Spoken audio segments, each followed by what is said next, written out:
And I've been asked to speak on this question: why is God's love worth it?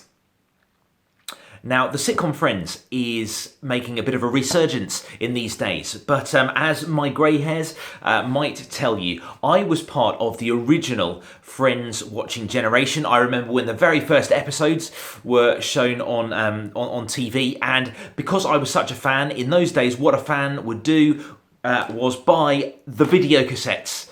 So I had the video cassette of the very first 6 episodes, which I watched far too much. But I did love it.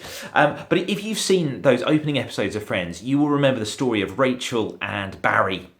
Rachel bursts into Central Perk in her wedding dress because she's just left Barry at the altar.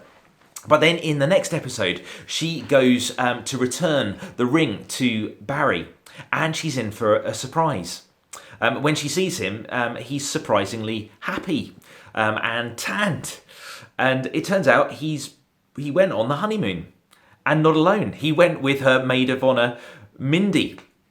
And then she looks at him closely and she says, "You've got plugs." And then even closer, "You've got lenses, but you hate sticking your finger in your eye." And for some people, the question, would I ever become a Christian, is a bit like asking, would I ever stick my finger in my eye, at least willingly? Why would I give up my freedom to be enslaved by a bunch of rules? Why would I give up my autonomy in order to obey someone else? Why would I make personal sacrifices to go and embrace the life that, the way of life that Bob and Jemima Christian over there seem to lead? Maybe you're a Christian and it's just been a hard year and you're wondering, is it still worth it? Well, here's a more general question, first of all. Why is anything worth it? Why is anything worth our best efforts, our best energies, our devotion, our sacrifice? I mean, people do make sacrifices for all sorts of things, don't they? For some, it's to get that degree, or maybe to get a 2-1 or a first or whatever particular grade. For some, it might be other forms of achievement. I don't know if you've met this yet, but the phenomenon that is the perpetual student. Have you ever met one of these? Those people who basically go from uni course to uni course to uni course to uni course, do any course they possibly can in order just to stay a student so that they can remain in the world of competition, of university sport or dancing or whatever it might be, so that they can keep pursuing that form of achievement. For some, they make sacrifices to please a mother or a father who is very hard to please. For some, people make sacrifices for appreciation or recognition or popularity. Some make sacrifices for the good life, to attain a particular lifestyle that they've set their heart on. One of the biggest ones is love, isn't it? People make all sorts of sacrifices when they fall in love, do all sorts of strange things that they've never done before. Maybe suddenly they start listening to Justin Bieber, or eating vegan food, or wearing deodorant. You know, people start to do all sorts of new things when they fall in love in order to please their beloved. Rachel says to Barry, "But you hate sticking your finger in your eye." And his answer? Not for her. Mindy's worth the sacrifice, it seems to Barry. But for all of these things, people make sacrifices willingly, don't they? And sometimes it turns out to be worth it, sometimes it doesn't. Sometimes it's worth it for a while, but maybe not as long as we hoped. And worst of all are those situations where people make great sacrifices only to be disappointed. Maybe you've seen that in someone else's life. Maybe you've known it in your own. But as we think about all of this, an even bigger question comes into focus, and that's this: what is most worth it? What of all the things that we might make sacrifices for is really, really worth it, brings the highest happiness and the greatest fulfillment? And I want to quickly show you 2 bits of Jesus' teaching where he addresses this supremely important question. The first is in Matthew's Gospel, chapter 13, where Jesus says this: "The kingdom of heaven is like a treasure that a man discovered hidden in a field. In his excitement, he hid it again and sold everything he owned to get enough money to buy the field. Again, the kingdom of heaven is like a merchant on the lookout for choice pearls. When he discovered a pearl of great value, he sold everything he owned and bought it. What is Jesus saying here? Well, straight up, he's telling us, above all, what is really, really worth it. And he says that is to belong to the kingdom of heaven. To belong to the kingdom of heaven. To belong to his kingdom. He says nothing, no experience, nothing on earth can ever beat that. A kingdom that lasts forever. A kingdom that is as good as the king who rules it. A kingdom that feels like heaven. What does heaven feel like? Well, that's another talk. It's one of my favourite talks to give, actually. But suffice to say that the real heaven, the true heaven on earth reality that Jesus talks about and offers us, is far greater than your or my wildest dreams of what heaven might be. According to Jesus, it's far closer to this life, or at least the best of this life, than religious people often give the impression of. But it's also far better than the best of this life. What Jesus offers is not just the best that life can offer, but the best that God can offer. And this, Jesus says, is what's really, really worth it. What's really worth it is not the best life can offer, but the best God can offer. And then in a second passage, he makes things even plainer. Jesus says, if any of you wants to be my follower, you must give up your own way, take up your cross, and follow me. If you try to hang on to your life, you will lose it. But if you give up your life for my sake and for the sake of the good news, you will save it. And what do you benefit if you gain the whole world but lose your own soul? Is anything worth more than your soul? Just a wonderful little observation there. Jesus says that your soul is worth more than the entire world. He says that's how valuable you are to him. And notice here, Jesus doesn't hide the fact that following him is costly. He says very plainly, it will be. If any of you wants to be my follower, you must give up your own way. And entering his kingdom obviously means leaving behind our kingdom and laying down our autonomy. And it can feel like a death. Take up your cross is a death metaphor. Dying to a me-centered way of life. And sometimes embracing additional hardships when life seems hard enough. And of course, when Jesus puts the cost to us like that, we ask, well, why would anyone choose to do that? But Jesus says, it's actually very logical. Just think about it. First of all, if you try to hang on to your life, you will lose it. Vaccine or no vaccine, death comes to all of us. We cannot save ourselves. We cannot be our own lifeboat in the face of death. So Jesus confronts us lovingly with the two actual options.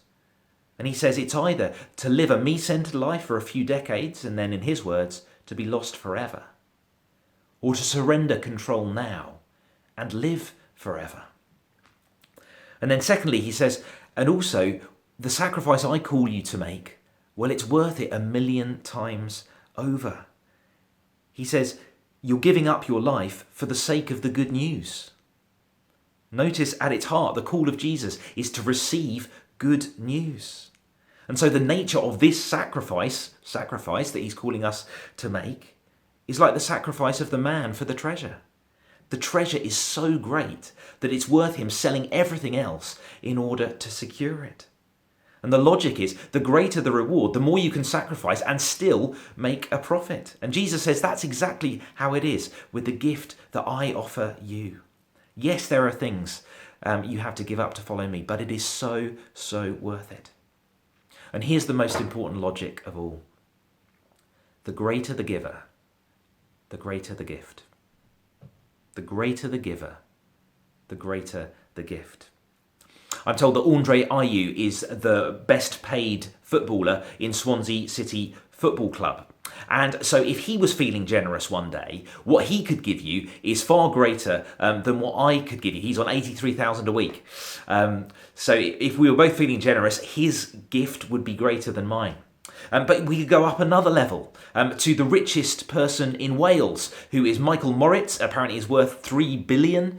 And what he could give you, if he was feeling generous, is far greater than what Andre Ayew could. But then take that to another level, the richest person in the world, Jeff Bezos, the CEO of Amazon. Imagine what he could give you if he was feeling generous one day. But then go to another level completely. What if God was feeling generous towards you? Well, that would be another level completely.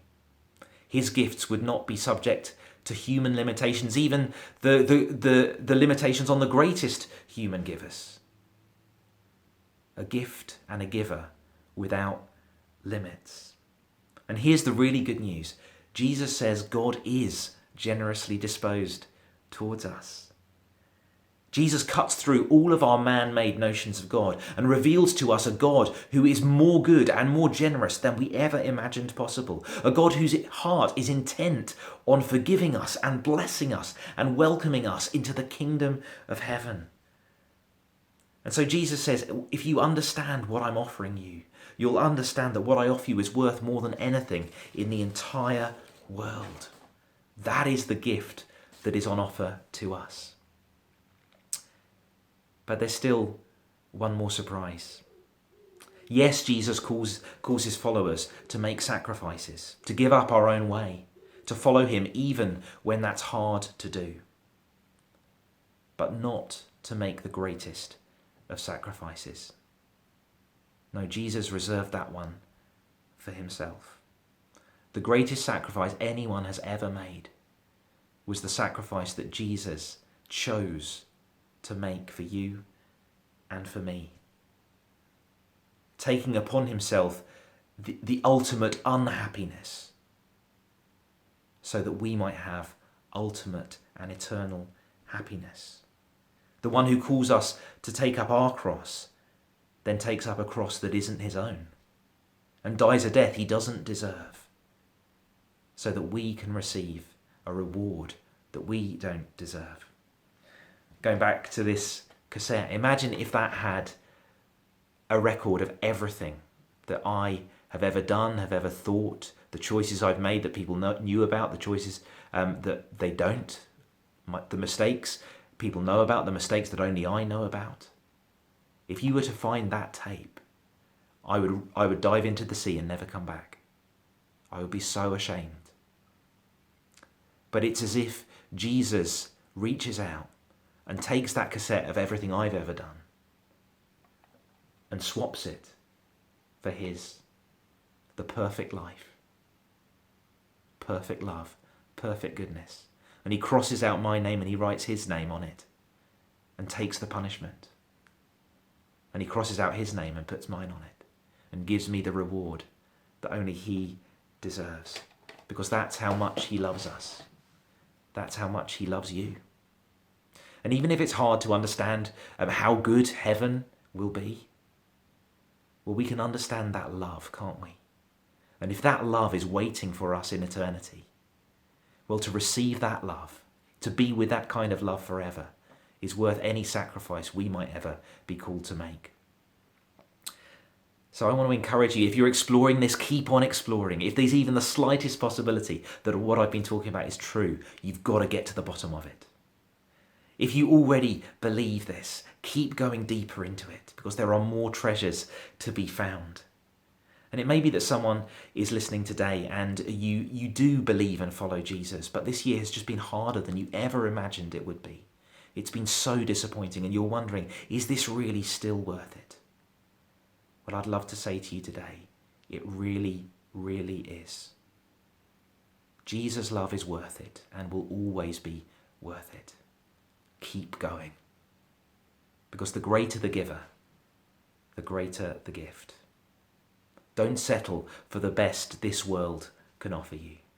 Not just the best life has to offer, but the best God has to offer. And that's what Jesus wants to talk to you about. Thanks for listening. God bless you.